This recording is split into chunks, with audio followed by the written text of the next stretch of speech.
नमस्कार। प्रभा साक्षी news network और आप सभी का स्वागत है। देश में जहां एक और प्राण प्रतिष्ठा समारोह को लेकर उत्साह बढ़ता चला जा रहा है, वहीं राम भक्तों का अयोध्या आकर रामलला के दर्शन का क्रम भी बढ़ता चला जा रहा है। इसी कड़ी में आज कांग्रेस नेता आचार्य प्रमोद कृष्णम अयोध्या पहुंचे और पूजन अर्चन किया। अयोध्या में मुलायम सरकार की गोली से अपनी जान गंवाने वाले कोठारी बंधुओं की बहन भी अयोध्या पहुंची और खुशी जताई कि आज यह दिन देखने को मिल रहा है और सबका सपना साकार हो रहा है। ऐसा कहूँ कि सातवें आसमान पर हूँ तो वो भी कम लगेगा। जीवन की 33 वर्षों में ये पहली सबसे बड़ी खुशी है। भैया और के बलिदान के पश्चात मैंने इतनी प्रतीक्षा 33 वर्ष, तो सबसे बड़ी खुशी मिल रही है। आपने भैया का जिक्र किया, 35 साल पहले एक घटना हुई, क्या याद है मतलब कितना याद है उस घटना के बारे में? मैं ये कहूँ कि मैं कुछ भी नहीं भूली हूँ। 33 वर्ष पूर्व जो भाइयों के साथ का जो भी था, उन पलों को मैं कभी नहीं भूली हूँ और वो हमेशा हमारे साथ रहे हैं। और उनके जाने के बाद भी मैं ये कह सकती हूँ कि उनका जो सपना अधूरा था, उस सपने को पूरा करने के लिए हम सतत प्रयास कर रहे थे। वो मेरे माँ पिताजी के साथ हमने भी एक संकल्प लिया था कि जब तक राम जन्मभूमि पर भव्य मंदिर का निर्माण कार्य नहीं हो जाता है, कोई भी आह्वान होगा तो हम वहां पर अपना सर्वस्व लगाएंगे। और ठाकुर जी की ये कृपा रही कि आज बाबरी ढांचे से लेकर भव्य मंदिर का सफर जो था वो मैंने अपनी आंखों से देखा है, प्रत्यक्ष देखा है। तो मैं तो बहुत खुश हूँ कि मुझे ये सौभाग्य मिला कि इस दिव्य और भव्य मंदिर को मैं अपनी आंखों से देख पा रही हूँ, जिसकी आशा कहीं ना कहीं छीन हो गई थी मेरे लिए। माँ पिताजी दोनों जन चले गए और उसके बाद मुझे नहीं लग रहा था कि शायद मैं भी देख पाऊँ। तो ऐसे में जब आज अपनी आंखों से मंदिर निर्माण कार्य को भी मैंने देखा है, पल पल बनते हुए उसे देखा है, और आज भव्य मंदिर का एक स्वरूप हमारे सामने आ ही चुका है, तो खुशी बहुत ज़्यादा है, गर्व भी है, खुशी भी है। मेरे भाइयों ने राष्ट्र के लिए अपने जो बलिदान दिया था वो सार्थक हो रहा है, उन्हें सम्मान मिल रहा है, बहुत खुश हूँ। कभी बीच में लगता था कि उनका बलिदान व्यर्थ चला गया? हाँ, 2014 से पहले ये बहुत ज्यादा लगता था, क्योंकि जब आप राम की अस्मिता पर प्रश्न उठ रहे हैं, उनके सम्मान को ठेस पहुंचाई जा रही थी, तो राम भक्त तो वैसे ही अराजक तत्व की गिनती में आ गए थे। आपने अभी भी वो केशव प्रसाद मौर्य जी, नहीं ये हाँ स्वामी प्रसाद मौर्य जी का सुना होगा कि उन्होंने बोल दिया कि अराजक तत्व थे। तो ये अराजक तत्व की गिनती में जब आ गए थे तो वो ठेस तो बहुत लग रही थी और आशाएं बहुत क्षीण हो गई थी। पर अब जो देश में जो माहौल चल रहा है तो बहुत अच्छा लग रहा है। आज ही मेरे साथ में आए हुए हैं, तो मैं उनको बोल रही थी कि सिर्फ राम मंदिर के उद्घाटन से पूरा देश नहीं, पूरा विश्व मुझे लगता है कि जैसे भगवामय हो गया है। बहुत अच्छा लग रहा है। एक हिंदू होने के नाते मैं आज बहुत गर्व महसूस कर रही हूँ कि मैं आज ऐसी धरा पर हूँ जिसकी गूंज पूरे विश्व में जा रही है। हाँ, ये कानून समझते भी हैं कि मुझे तो ये नहीं समझ में आ रहा है। अगर आपको सही भी लगता है तो आप पैरों में गोली मारते, आपको उनको रोकना था, आपको उनको जान से नहीं मारना था। वो कैसे अपने आप को जस्टिफाई कर रहे हैं वो वही समझे। हालांकि बाद में मैंने कहीं सुना कि मुलायम सिंह ने इस बात के लिए मैंने कहीं कुछ रिग्रेट भी किया कि गोली चलाना हमारी मजबूरी थी, गलती थी, जो भी था, पर उन्होंने जो कार्य कर दिया था, कितनों की गोद उजाड़ी और कितनों के माथों के सिंदूर को पोंछा उन्होंने। ये कार्य करके उन्हें क्या मिला? सिर्फ चंद वोट के लिए ये सब कार्य करना क्या मतलब की बातें थी? उन्होंने रिग्रेट किया, पर उनकी पार्टी वाले आज भी जस्टिफाई कर देते हैं उनकी बात। तो राम को ही नहीं मानते तो वो राम भक्तों को कहाँ से मानेंगे? मेरा तो यही समझना है। आपने कहा पूरा विश्व भगवामय हो गया है, लेकिन इसी देश में कुछ लोग हैं जिनको बकायदा इनविटेशन मिला। जब लोग तरस रहे हैं आने को, उनको इनविटेशन मिला पर वो नहीं आ रहे हैं, उन्होंने मना कर दिया। ये उनका दुर्भाग्य है और इसमें मैं क्या कह सकती हूँ। ये दुर्भाग्य है कि उनको इनविटेशन मिला है और वो नहीं आ रहे हैं।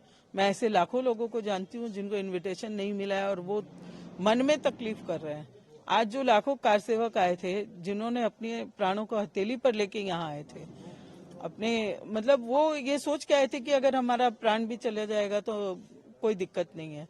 आज वो जब मौजूद हैं और उन्हें उस कार्य के लिए जिस कार्य के लिए वो आए थे अपने प्राणों को हथेली पे रख के, आज वो कार्य जब संपूर्ण हो रहा है तो उनकी कितनी इच्छा बलवती होगी कि वो यहाँ मौजूद रहें, वो इस उद्घाटन सत्र में रहें।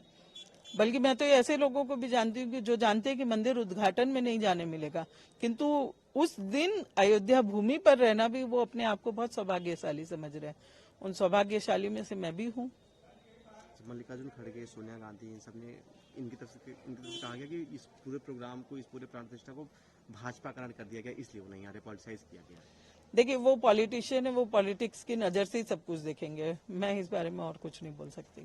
दिग्विजय सिंह ने आज एक स्टेटमेंट दिया कि उस टाइम शिवसेना थी जो बाबरी विध्वंस में बहुत बढ़ चढ़ के थी, शिवसेना नहीं आ रही है, आरजेडी, सीपीआईएम ये सब नहीं आ रहे हैं, कांग्रेस नहीं आ रही है। उन्होंने कहा कि जब अभी मंदिर पूरा नहीं हुआ है तो प्राण प्रतिष्ठा की जरूरत क्यों पड़ गई? प्राण प्रतिष्ठा की जरूरत क्यों पड़ गई? उन्हें लग रहा है कि अभी मंदिर पूरा नहीं हुआ है। हमसे पूछिए ना, हमने 33 वर्ष प्रतीक्षा की है। हमें तो ये माने कितने युग बीत गए, ऐसा लग रहा है कि ये प्रतीक्षा आंखों को माने आंखों में धुंधलापन आ गया है। अब धुंधली आंखों से मैं देखने जा रही हूँ तो मेरे लिए तो ये प्रतीक्षा बहुत लंबी हो गई। तो जितनी जल्दी हो सके, मैं भी ये चाहूंगी और करोड़ों हिंदू यही चाहेंगे कि जितनी जल्दी हो सके उतनी जल्दी राम जी अपने भव्यता से और सबके सामने आए।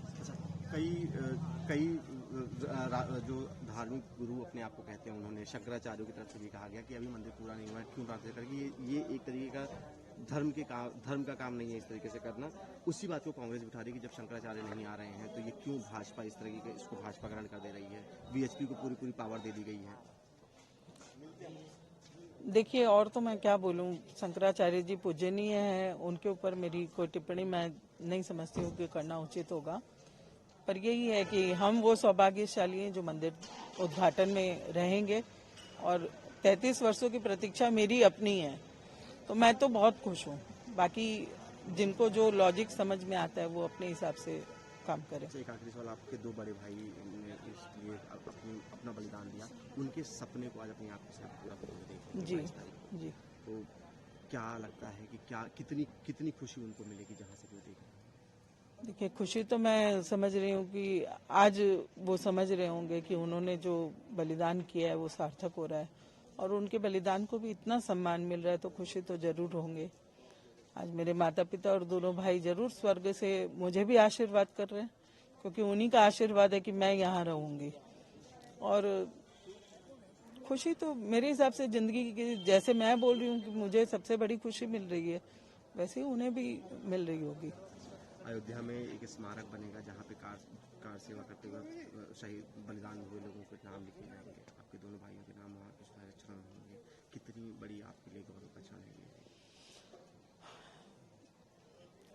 हजारों वर्षों के लिए मंदिर है और हजारों वर्षों के लिए उनका नाम अमर हो रहा है, तो बहुत ज्यादा गर्व महसूस कर रही हूँ इस बात के लिए। तो अभी आप यहाँ आई हैं, किसी से मुलाकात आपकी हुई है? नहीं, मुलाकात तो नहीं अभी। मैं सच कहूँ तो देश भर से काफी लोगों के आग्रह आ रहे हैं और सब भैया और का सम्मान करना चाहते हैं, तो मैं अभी आई हूँ। आज मैं रहना चाहती थी अयोध्या में कि मुझे हर पल का जो आयोजन है उसको खुद में समाहित करना है, किंतु मैं ऐसी मजबूरी हो गई है कि मैं अभी अयोध्या भी नहीं रह पा रही हूँ। मैं वापस अभी आज ही निकल जाऊंगी। मुझे मुंबई, दिल्ली और गाजियाबाद, मुरादाबाद होते हुए वापस मैं अयोध्या आऊंगी 16 को। उसके बाद मैं सारे कार्यक्रम में यहीं रहूंगी। मुलाकात तो तभी होगी, अभी तो मुलाकात होनी संभव नहीं है किसी से। वहीं आचार्य प्रमोद कृष्णम की बात करें तो उन्होंने एक बार फिर अपनी पार्टी कांग्रेस को इस बात के लिए आड़े हाथ लिया कि उसने राम का निमंत्रण ठुकरा दिया। देखा अयोध्या पहुंचे हैं, क्या कहेंगे इस पर? और देखिए, आज मेरा परम सौभाग्य है कि मैं भगवान राम की अवतरण स्थली अयोध्या की रज को मुझे अपने माथे से लगाने का मौका मिला और इस शुभ अवसर पर मेरा और बड़ा सौभाग्य है कि जगत गुरु परमहंस जी के द्वारा जो ये पुण्य कार्य किया जा रहा है, ये अविस्मरणीय है, ये अकल्पनीय है, ये अद्वितीय है। इतना बड़ा दीप प्रज्वलित होगा जो तरह तरह के जगह जगह के तमाम तीर्थों की मिट्टी से, जल से, पवित्र पावन नदियों के जल को यहाँ ला करके और 300 फीट के आकार का, जिसमें हजारों लीटर तेल और कितना कुंटल रुई से बाती बनेगी और वो दीप प्रकाशमान होगा, ज्योतिर्मय होगा। मुझे लगता है कि अयोध्या के इस दीप से पूरे विश्व को एक नई ज्योति प्रदान होगी।